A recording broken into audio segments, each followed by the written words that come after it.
Welcome to Hack the Entrepreneur, the show which reveals the fears, habits, and inner battles behind big-name entrepreneurs and those on their way to joining them. Now here is your host, John Naster. Hey, this is Hack the Entrepreneur. Thank you so much for joining me again today. This is, again, a call-out. Questions that you have.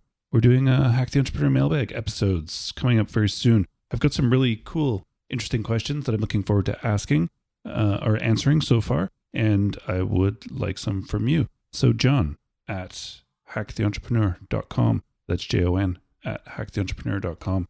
Any questions you have about marketing, business, software, podcasting, anything you think that I could answer, I'd love to answer it on the show. Make sure to include your name and URL of your website if you'd like me to also drop you a link in the show notes and mention it on the show. All right, let's get into it. I am your host, John Naster, but you can call me Johnny. My guest today is an author, growth hacker. In fact, he personally coined the term growth hacking back in 2010, and an entrepreneur. He got his start back in the 1990s and spent the next decade and a half heading up marketing and growth at several companies, such as LogMeIn, Eventbrite, and Dropbox. In 2012, he founded Qualaroo, a software company whose customers included Uber, Starbucks, Spotify, Burger King, and Intuit, and it was acquired in 2016. He is now the founder and CEO of growthhackers.com, the leading community for growth professionals with 1.8 million global users. He also just co-wrote a book called Hacking Growth: How Today's Fastest Growing Companies Drive Breakout Success. Now, let's hack Sean Ellis. When you make a wrong hire, you feel it immediately. Your team's performance, morale, and bottom line all suffer. Whether you're screening candidates for an important position or looking for ways to improve productivity, Caliper can help. Caliper offers in-depth assessments for potential hires and current employees. Their deep knowledge and personality insights uncover key traits and behaviors, plus what motivates employees to succeed. Caliper's unique approach works with every size company and industry, from startups to the Fortune 500. In fact, their science and expertise have helped over 30,000 businesses hire, retain, and develop top talent.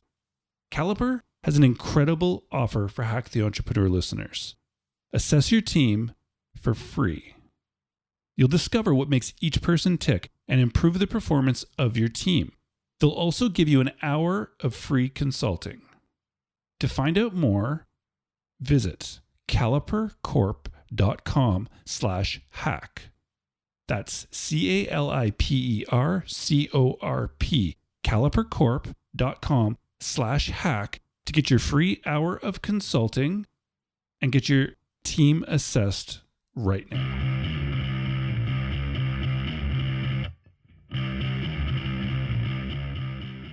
We are back with another episode of Hack the Entrepreneur. And today we have a very, very, very special guest. Sean, welcome to the show. Thanks, John. Good to be here. Absolutely my pleasure. Absolutely my pleasure. I'm glad we finally got to sit down and connect, and I think it's going to be a lot of fun. I think so too. Nice. So let's jump into it, shall we? Great. Sean, as an entrepreneur, can you tell me what is the one thing that you do that you feel has been the biggest contributor to your successes so far? So I think for me, it's probably just ruthless prioritization down to the point where it's sort of like, what are the things that just don't matter right now? And how do I avoid spending any time on those things and really try to focus my energy behind the one or two things that I need to figure out in the business? And I think that's been really critical for me, whether it's growth or fundraising or whatever it might be. So this is interesting. So, I mean, lots of people on this show and lots of people in general have been talking about this whole one thing since the One Thing book came out, but you seem like you took it a different way. The ruthless prioritization by finding out not necessarily the one thing you have to do, but all the things that just aren't necessary for you to be doing.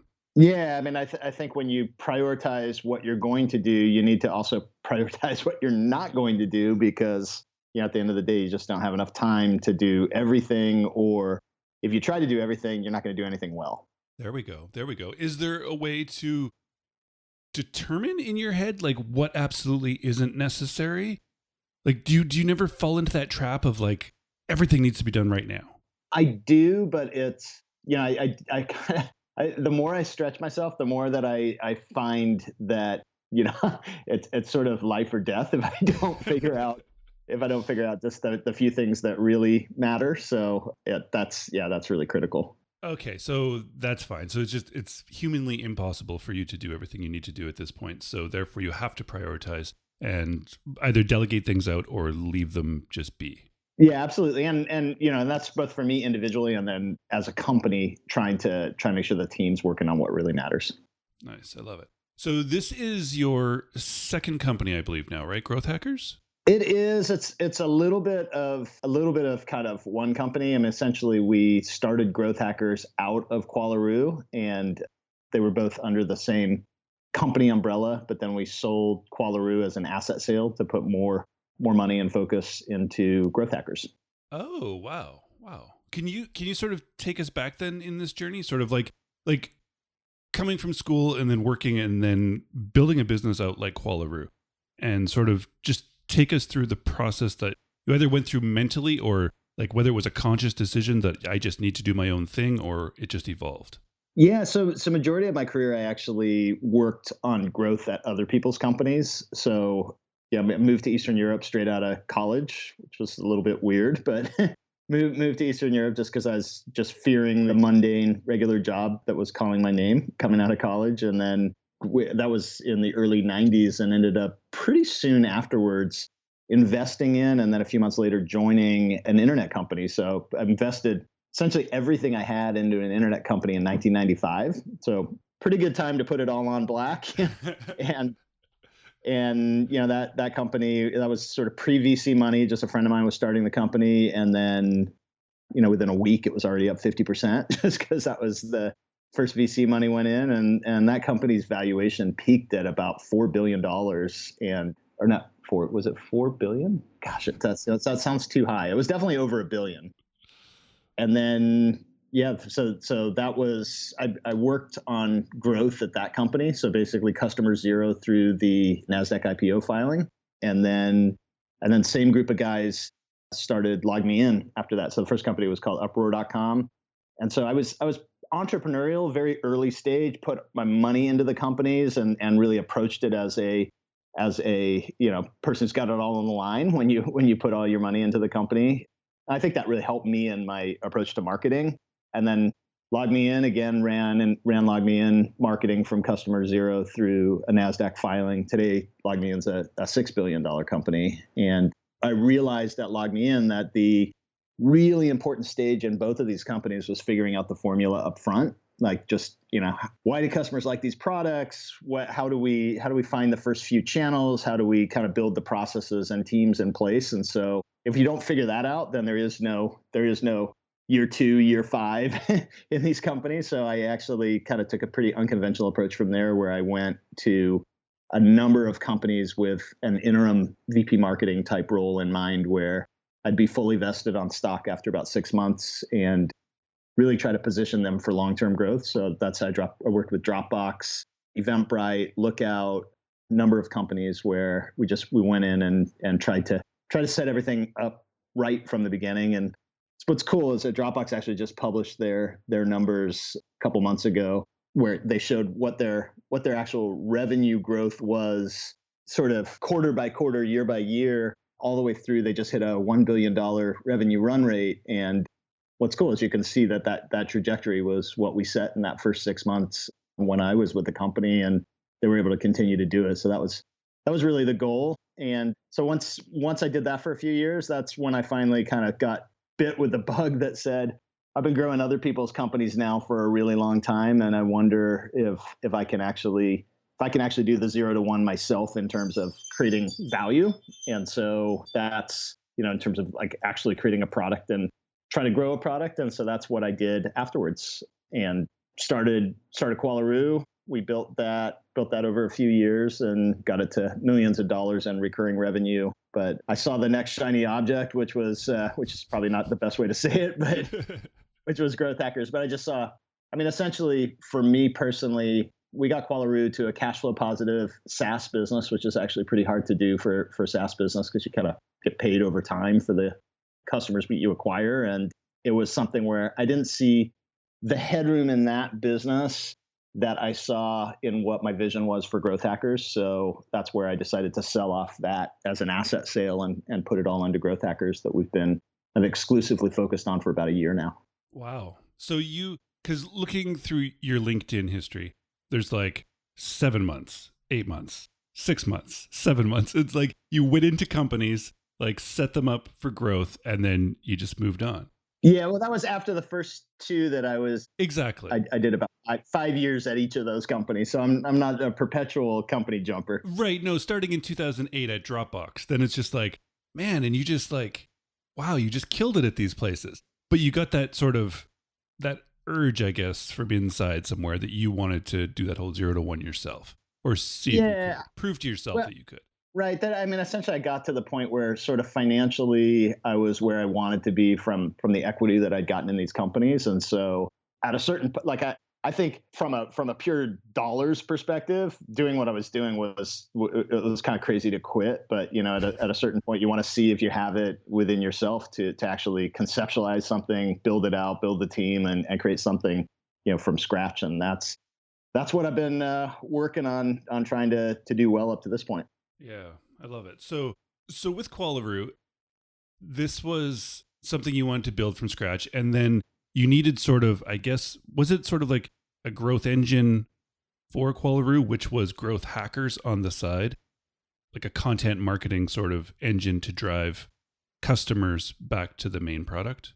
Yeah. So what we found was, Qualaroo, it's a little survey that pops up on websites down in the corner, kind of subtle, but ask some questions. And the whole way that product grew was there was little powered by Qualaroo, and we tested different messages. Eventually, I think today it says, "Have you tried Qualaroo?" But what we found is, not surprisingly, if that little survey unit ran on a marketing website, then the right audience was seeing it. The people who, if they clicked on that link and converted, they would be potential customers. So contrast that, like if we ran it on Disney and a bunch of kids clicked on that link, the likelihood of them converting into customers was really low. So we decided that there was so much great content out there around marketing and growth that if we could build a platform where we aggregated everybody else's content, built community around it, and just retained an audience on this platform, and then ran Qualaroo surveys on that platform, that would probably be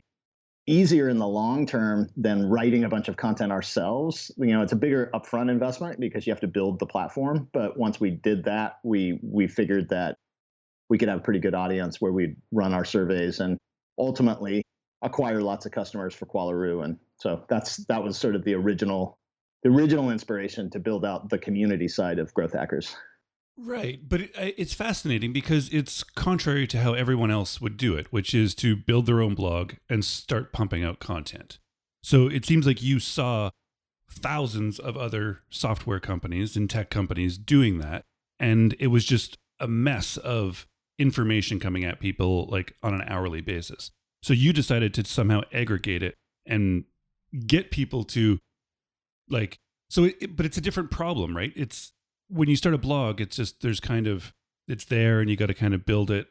But when you start like this sort of a platform, you have to get not only people submitting, but then you have to get people reading, commenting, and sharing from that platform. Yeah, it's definitely much harder to get the ball rolling on a platform. But again, what I was looking at, we did do some content marketing originally, and it was actually working pretty well for us. But what I found was every other marketing technology company was also creating content. And there's thousands of marketing technology companies who've all stumbled into the content is the way to drive distribution for our product. And so as a result, there's a massive glut of marketing content that's out there. And so for me, I was looking at that as the problem. I can just keep trying to put more content and get it noticed better than the other guys, or I could try to help solve that problem by building a curation platform. And then I also looked at a couple of unmet needs on the marketer side. One was marketers actually, I found in talking with a lot of marketers and just myself,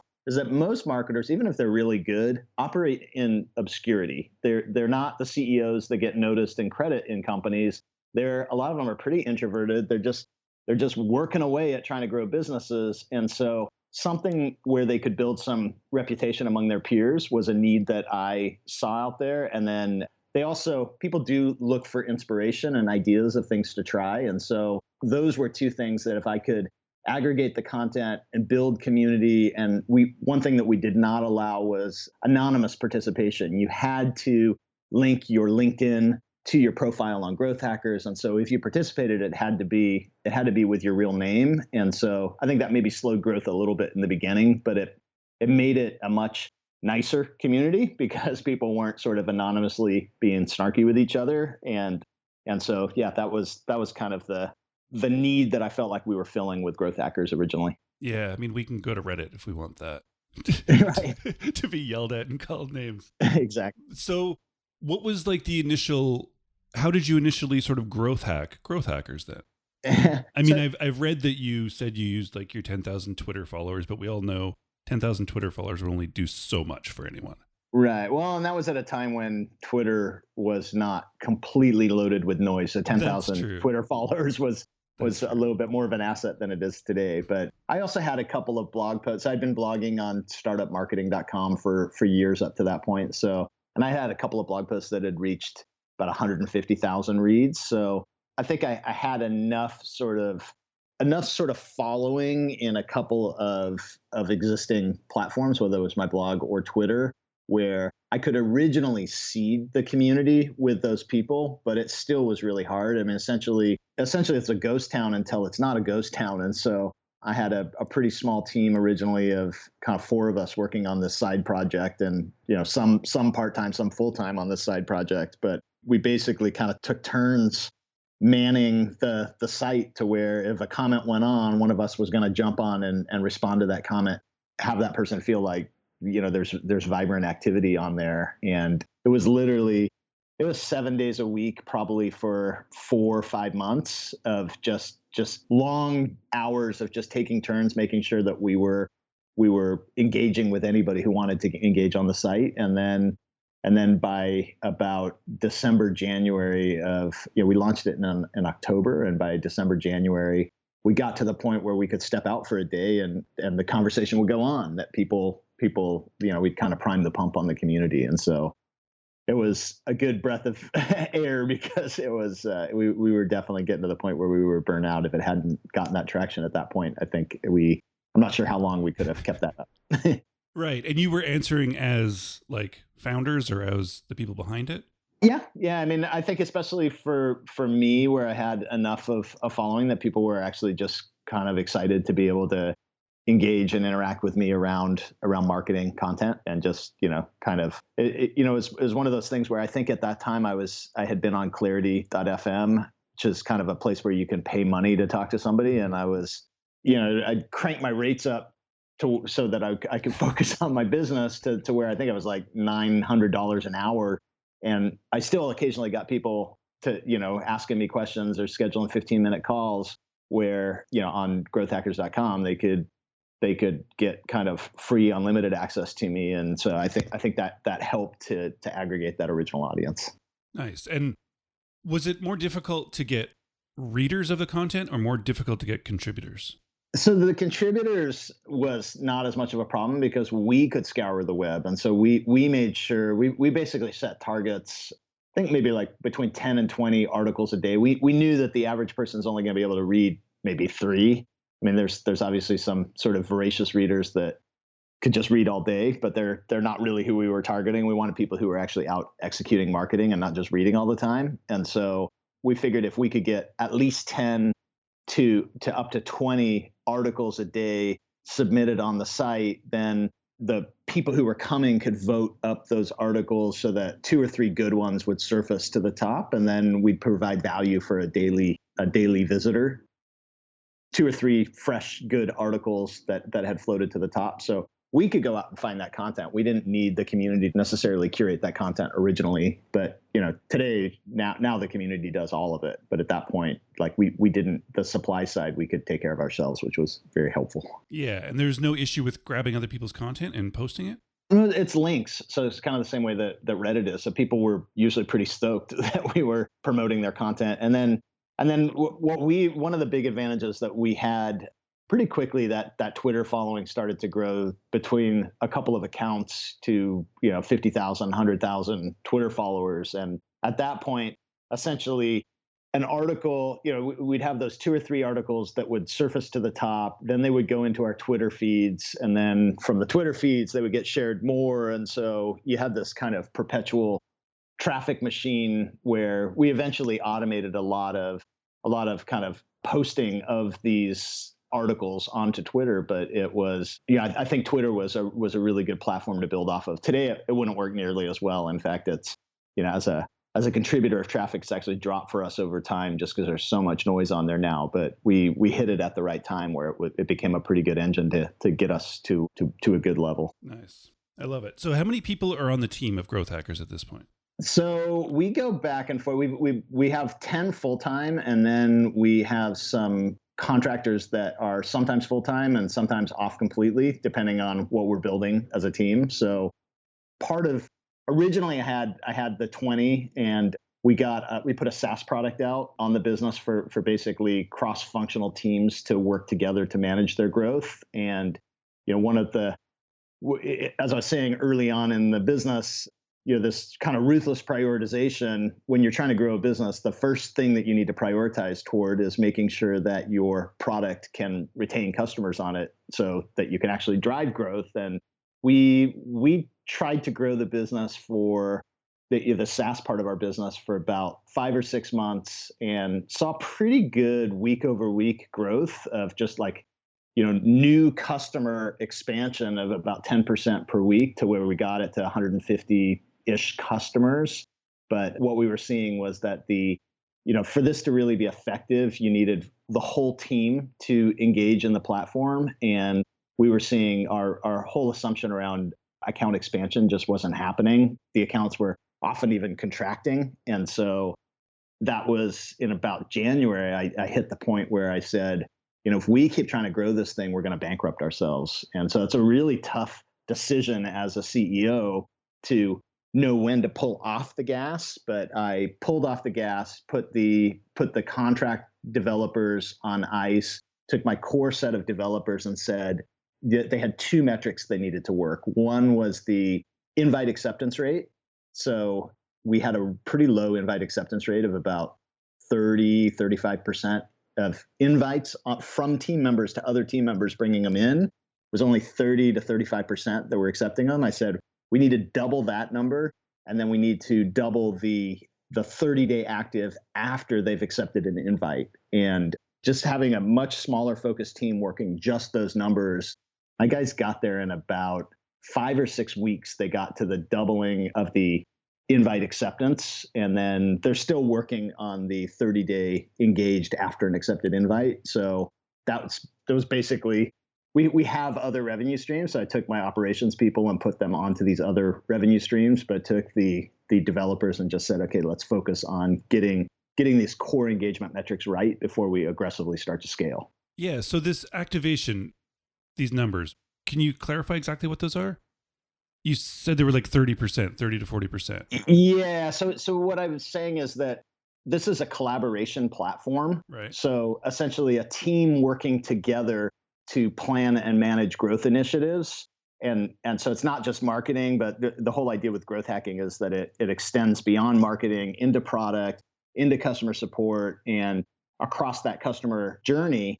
And what you can't really do is have a collaboration platform around something like that where only half of the responsible parties are participating in it. I see. Yeah. So if you're bringing it into a company, and if there's like product people, there's marketing people, there's customer service people, whoever has to be involved, if only 30% of those people are, it's ineffective. Yeah. And so especially like we were only having 30% of the people who got invites from their teammates accepting the invite and then coming in and even trying it. And so with those sorts of numbers, I just looked and said, there's no way we're going to be able to effectively scale this business. And so that was when we basically said, okay, we're going to stop spending money and effort trying to scale the business. We're going to take the users we have on the product today and work to get the kind of unit economics right within the product, the engagement metrics right within the product, so that when we do go to scale, we can do it on a foundation that will actually support those scaling efforts. And interestingly, even without any operational effort, as soon as we got the engagement metrics better, we started to see expansion again in our monthly recurring revenue. So not at sort of VC target rates, but we went from a couple of months of being flat to seeing, about 10% month over month monthly recurring revenue growth without, like, we even turned off trials for the product. And so we really tried to restrict growth, but it was just really through this account expansion. So we're seeing the right signals there. It's just a matter of trying to get all of our ducks lined up before we start to shift time and energy for the team back into the product, because we are a relatively small team at 10 people. Yeah, really. So when you find this problem though, with like the engagement sort of metrics not being what they needed to be to scale, it's awesome that you figured it out, but like, what was sort of the first steps that you would go on? Like, do you go right back to the beginning of the experience, or is there somewhere in the middle where that might stand out if you'd actually look at it? No, it's really just breaking down and sort of saying, okay, ultimately we need to expand monthly recurring revenue for this to be an interesting business. And basically being able to say, okay, what are the components that contribute to monthly recurring revenue? So a brand new company would be one component. And then, average number of participants would be another component. Life of a participant, do they keep participating or do they stop participating? So, and then even average number of participants is a function of how many invites are you sending out? How many of those invites are being accepted? So it's really kind of breaking down each of the numbers that contribute to the final metric that really matters in the business, that we're defining that matters in the business. And when we checked across all of those numbers, that's where we really saw that this invite acceptance rate was not where it needed to be. And it's actually kind of like a mini growth hackers that way. The same way that I was saying, we had to work really hard to like kind of mini community. We had to work really hard to make sure it wasn't a ghost town when a new person went in there. We have to make sure that one of these accounts is not a ghost town when one of the people goes into, to start building their collaboration network inside their business for growing their business. Nice. I like it. So this kind of takes me into this sort of almost a final question that I want to wrap up with you on, but then I do want to follow up about this new project you've just launched. So I'd like to sort of talk to you about this idea I'm working with calling the entrepreneurial gap. And this is going to be something really interesting for you because you got started back in the early 90s. You've had some massive successes behind you and still with you right now and then in front of you. But this gap seems to be in entrepreneurs as sort of dreamers and visionaries. We're always sort of projecting our own personal successes, I find, into the future. Meaning no matter what we accomplish and from the outside, no matter how successful we look, we're always projecting our success in the future. So in 3 months when you hit that metric, in 6 months when you hit that bestseller list, whatever it happens to be, that's when you see yourself as successful. Yet you and I both know, Sean, that seconds before you get there, you're going to set 10 bigger goals into the future. Exactly. So I would love it right now if you could just take a couple minutes to stop, turn, and look behind you. This whole journey, the highs, the lows, the wins, and the losses. But tell me how you feel about this journey up until today. Yeah, I mean, I think for me, the journey is, you get kind of mixed feelings. I'm a parent. I want to make sure that I focus on my kids and I really try to spend enough time with them.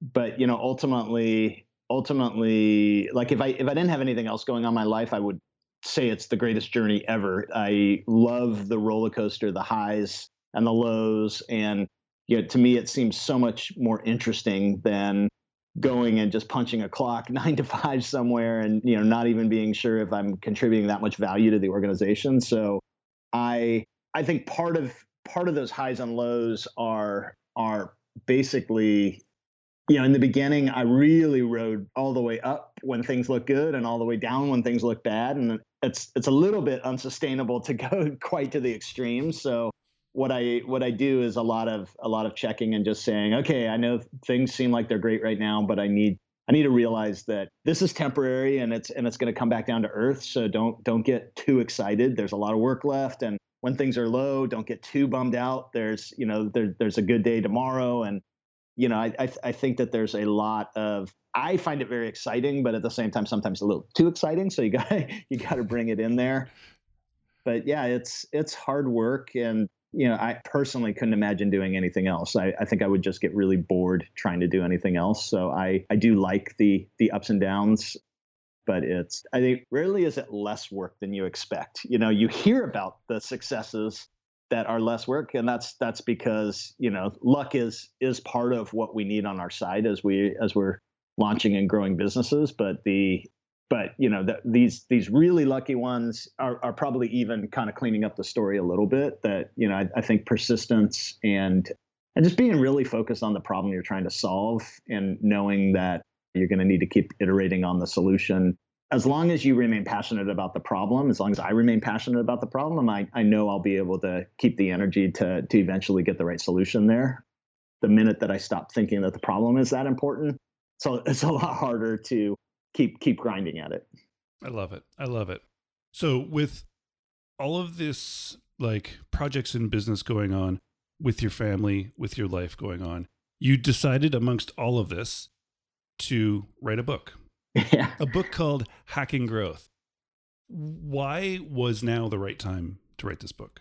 Yeah, I had publishers actually approaching me for a few years about trying to write a book, and I constantly said, God, I have no time to write a book. That would be crazy. And so the difference at this time was that instead of having a publisher approach me about writing the book, I had a co-author approach me about writing a book. And he's someone who I'd co-written a lot with. So Morgan Brown, we'd done a lot of articles together. He did a lot of ghostwriting for me, which sounds kind of weird that somebody would, like that I would even admit that somebody did some ghostwriting for me.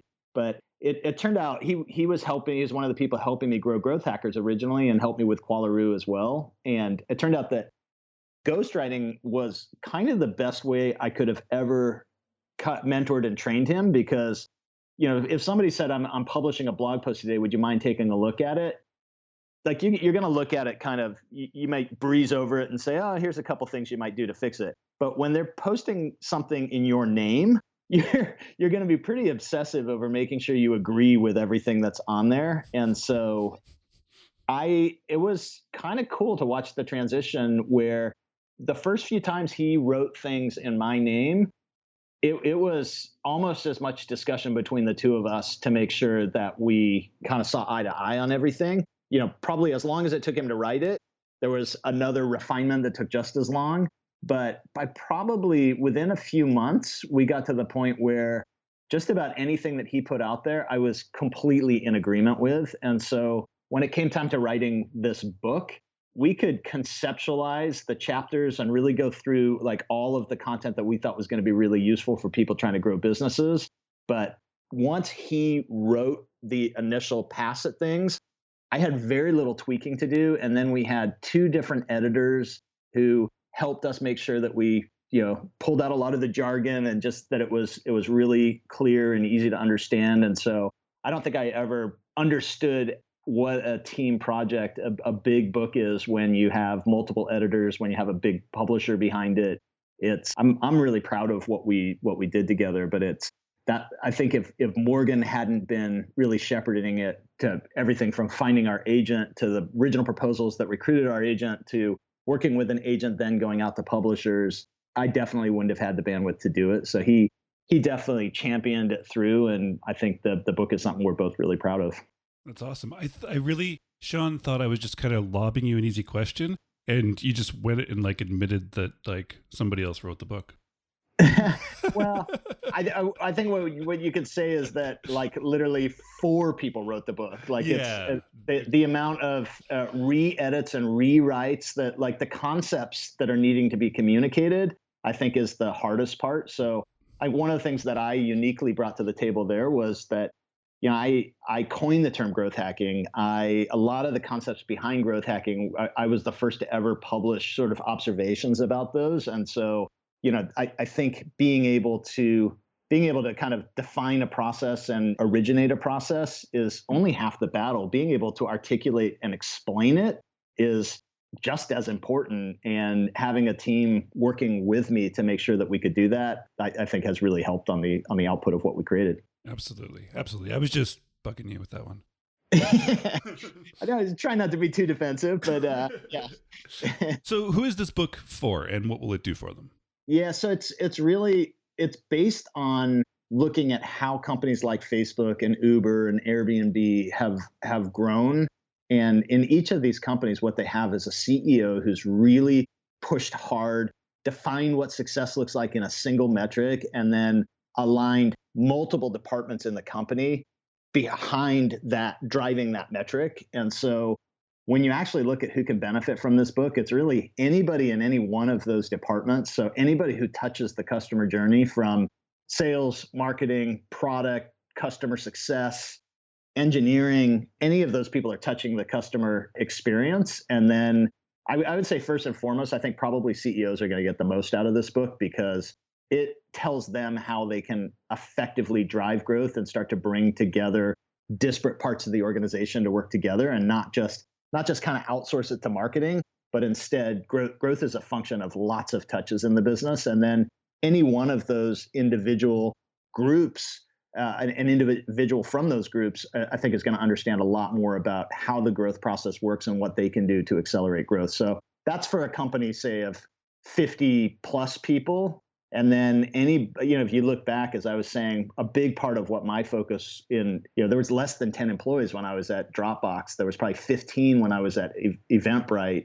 LogMeIn, there was only a couple of us. And so when you look at those very early stages of companies, if you know what a successful growing company looks like organizationally, you can do a lot more upfront to kind of set the right culture and expectations and not let things get too siloed too early. So even early stage companies, I think, can benefit a lot from this book. I love it. I love it. Hacking Growth is the book. It's by Sean Ellis and Morgan Brown. You can buy it everywhere and anywhere that you buy books at this point. I will link to it in the show notes on Hack the Entrepreneur for you if you want the easy way out. I'll link to it on Amazon, but you can just go there and find it as well. Growthhackers.com is the main business right now. And at Sean Ellis, I believe, is you on Twitter, right? That's correct. Excellent. All right, Sean, thank you so much for taking the time to stop by. Thank you so much for sharing so openly with me. I really, truly do appreciate it. And well, thanks, John, for having me on. This is awesome. Yeah. Please just keep doing what you're doing, man, because it is awesome to watch. I appreciate it. Thank you. Have you ever hired a promising applicant only to find out that their best performance was during the job interview? Whether you're screening candidates for an important position or looking for ways to improve productivity, Caliper can help. To find out more, visit calipercorp.com/hack. That's CALIPERCORP.com/hack. All right. Well, that was a lot of fun. And having Sean on the show was something that was kind of meant to be. I mean, he coined the term growth hacking. This is Hack the Entrepreneur. So it works out quite well. I'm glad I got to have the conversation, but I'm really, really excited about this part. This part of the show where I get to go back and I got to listen to the show as that third person. Right. And I got to go back and I got to look for something that Sean said that stood out to me. This is the guy that invented the term growth hacking. Now I'm going back and I'm looking for his thing that he said, that one thing. And then I found it. I missed it when I was in the conversation. I'd missed it when I went back and I listened. And then I'd missed it when I went back and listened again. But then I heard it. It was there and it was so very, very clear. Did you get it? Did you hear it? Let's do it. Let's find the hack. every other marketing technology company was also creating content. And there's thousands of marketing technology companies who've all stumbled into the content is the way to drive distribution for our product. And so as a result, there's a massive glut of marketing content that's out there. And so for me, I was looking at that as the problem. I can just keep trying to put more content and get it noticed better than the other guys, or I can try to help solve that problem by building a curation platform. And that's the hack.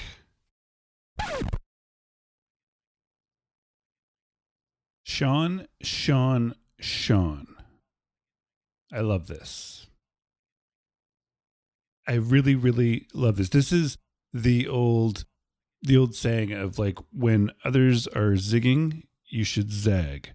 Going sort of against what everyone else is doing, right? So Sean starts a company. It's a software company.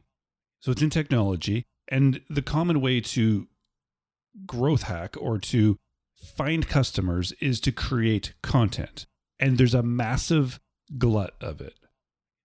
We all know this. Anyone who's around content at this point, we know that the amount of content being produced today is just astronomical compared to what we've ever seen in human history, in fact. And so rather than trying to just pump out more content into the glut, Sean, being the brilliant marketer that he is, thinks, I should do something else. Actually, what I should do is I should pick the best content that's already being created, curate it onto my site, and create community around it. It's brilliant. This is how to think, right? When everyone else is zigging, you should be zagging. When they're all zagging, you should be zigging. In any way that you can think of this, it seems like it's the easiest way is to do what everyone else is doing. If they're finding success, let's go do that. But sometimes you need just a tweak on that. It wasn't like Sean had said that content marketing does not work. He's not saying that at all. He's just saying that it's hard to make it work for my new company because everybody else is pumping out amazing content. But nobody has yet curated it. Maybe this can be done still in your market. Maybe you're not in software. Maybe your market needs curation and community built around that. I mean, there's massive sites now built around this, like Reddit and things, where Reddit's not like a particular market though. With growth hackers, this is particularly for people who are marketers, who are in like growth hacking and are like running growth on teams now. This is what they're interested in. This can be started for any industry. I love this way of thinking. I love this way of thinking that not just that there's a glut, so we have to find something else because content doesn't work anymore, but it's like, how do we capitalize on it? The problem was that there was a glut, so let's make it better for everyone and build a business around it. Sean, thank you so very, very, very much. All right. Well, that was a lot of fun. I really, really, really enjoyed that. HackTheEntrepreneur.com is the site. I'll have Sean Ellis's show notes up over there for you. I'll link out to his book for you, as well as Growth Hackers and Qualaroo if you want to check it out. I'll track down his social media as well. And yeah, this is the last week you're going to be able to see the original Hack the Entrepreneur that is up there now. It's getting a complete overhaul and facelift. It's looking mighty fine, I'd say. It's looking completely different. It's the exact opposite of what it is right now. Picture how it is now, and then you'll see it as the exact opposite. See, maybe you'll disagree with me. But it's live in another place right now. I'm just doing some final tweaks, and then we're going to go live to the actual domain. So if you want to check out the old site now's the time. All right, it's been fun. Thank you so much for stopping by. Thanks for spending this past half hour, 40 minutes with Sean and I. I really appreciate it. I'm sure Sean does as well. And please, until next time, keep hacking the entrepreneur.